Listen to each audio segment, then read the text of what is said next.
Hey, I'm Yipley, and welcome back to the new Super Mario Bros. DS Enter% Speedrun tutorial.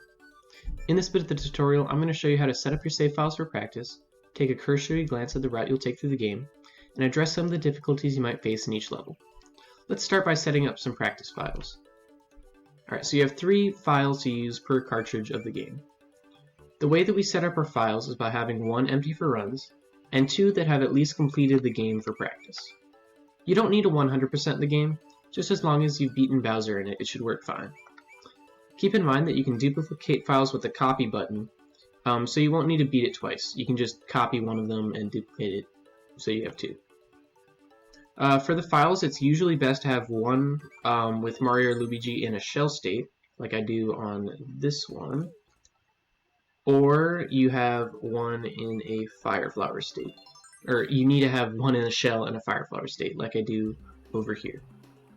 These 2 states will cover all the power-up states you'll need to practice each level on, except 1-1, but you get 1-1 practice from doing runs, so it shouldn't be a problem. Another thing I should mention is map movement. The obvious way to move between levels would just hold left or right? This is me holding left right now, and you can see kind of the speed at which he travels between the levels. This is kind of slow, and there's a faster way to do it. If you press the button when you get to the level, like just as soon as you get there, it's actually a lot faster. So when traversing the map in runs, you want to mash the way you want to go, because you don't know when the timing is going to be for when you're actually going to be able to move because of red block and hammer throw RNG. So like if you mash throughout the run, you're probably going to save 3 seconds over someone who just holds the button like this, just because you save just that little bit for every level. So yeah, that's map movement, so I guess I should now address the actual route through the game. The first stage we visit is 1-1. You're going to start as Small Mario, so just be careful not to get hit. We take the normal exit here to enter 1-2. You're going to complete 1-2 secret exit, and pick up a blue shell if the red block lands on 1-2 and contains one. If you don't get a blue shell, you won't need to pick up any power-ups. There is a method of manipulating RNG to give you a guaranteed blue shell in 1-2, but that's kind of way too complicated for this video, and Walrus has a really good written tutorial, so I'll leave a link to his tutorial in the description. RNG manip is not recommended to start out with, so you should probably learn it once you think you can get around a 23. Okay, so from 1-2 you can go to the Mushroom House and get a blue shell if you didn't get one, and then the final level of World 1 would be 1 Tower. We'll take the secret exit here with the help of the blue shell so that we can access the cannon that brings us to World 5.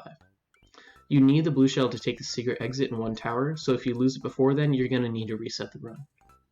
When you finish this level, you'll be prompted to save the game. We are never going to save in the run because it wastes time, and we're not going to game over, so there's no point to it. Select the No option and take the cannon to World 5. Once again, once we arrive in World 5, we'll be prompted to save the game, and we press No because saving is slow. The blue shell is going to be really helpful in this world, so try to keep it if you can, but if you lose it, it's alright, you can still continue.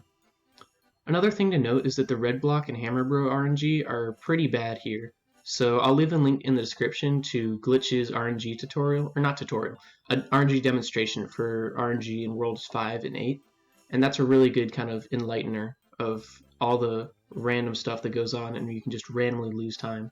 So yeah, I'll leave a link to that in the description. So 5-1 is a relatively simple level. We're just going to coast through the enemies with the blue shell and then take the normal exit. Then you go to 5-2, and we'll be taking another secret exit which is hidden in a pipe, and then that'll bring us to this pipe, which then brings us over to 5-3. 5-3 is really simple, it's just get to the end and don't get hit. And the last real level of World 5 is going to be the Ghost House. This stage is a little tricky, and you'll probably lose your shell the first couple times you come here, so we're going to take the secret exit and take the cannon to World 8, and make sure you don't save upon arrival. World 8 is just a big line, so you won't have to worry about taking the right exit, as there's only one in each level. If you lost your shell, 8-1 is not going to be fun. There are birds everywhere and they will hit you.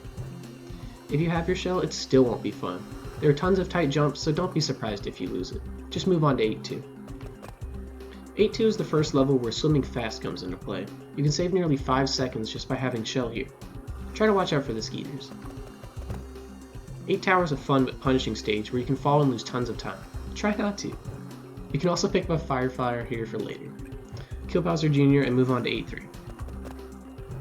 8-3 is where your routing options might open up a bit. If you haven't picked up a spare Fireflower yet, you should get one here. You want to keep your shell here so you can swim fast throughout the stage. At the end, however, top runners intentionally get hit by the Koopa to lose their shell, because shell is technically slower from here on out.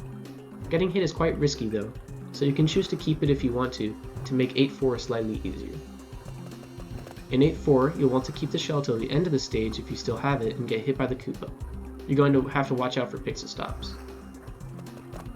8 Castle is a pretty scary stage for beginning runners because one slip and you're dead. Kill Dry Bowser and move on to 8-5. Okay, beginning here is a series of really hard levels that we like to call the gauntlet. Each level here on out will have its own unique set of challenges that will likely kill you. If you get hit, don't worry. There are quite a few power-ups scattered throughout the levels that you can pick up. Gauntlet is not just hard, but you also have to be lucky. Sometimes the red block or hammer bro will randomly cross the bridge, and if they do, you'll lose 2 or 3 seconds.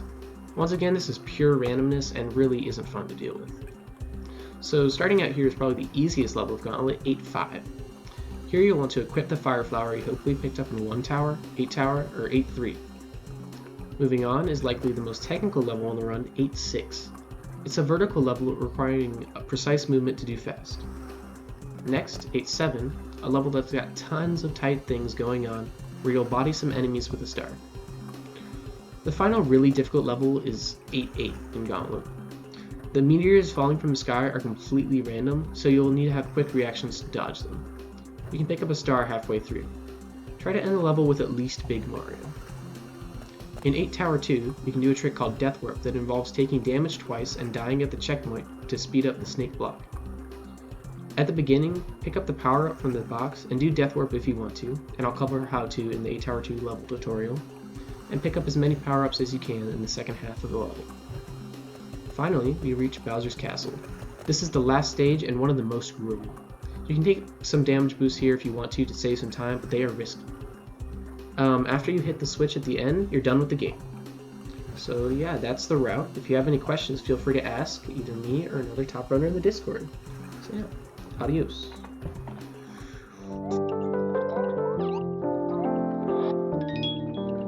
Yes!